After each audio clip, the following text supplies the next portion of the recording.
Welcome to the Slop Farm. Enjoy the video.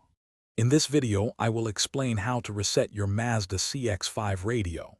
Sometimes your infotainment system might freeze, become unresponsive, or have trouble with navigation or Bluetooth. A simple reset can often resolve these common glitches, bringing your system back to normal operation.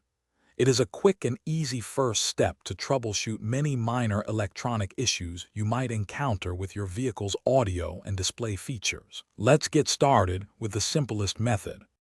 The quickest way to perform a soft reset is by using a specific button combination.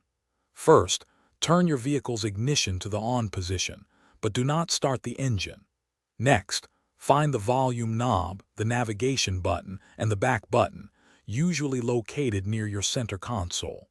Press and hold all three of these buttons at the same time for approximately 10 to 20 seconds.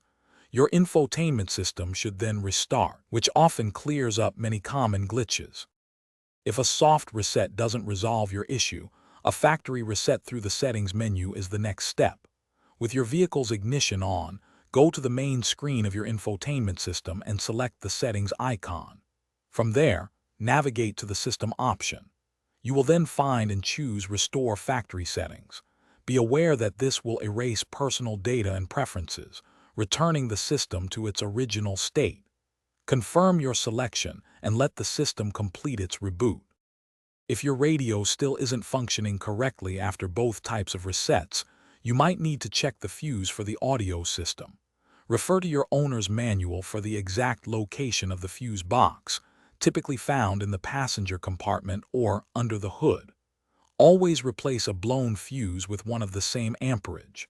If all these steps fail, it is best to consult a qualified Mazda service technician. Remember, keeping your system updated can also prevent many problems.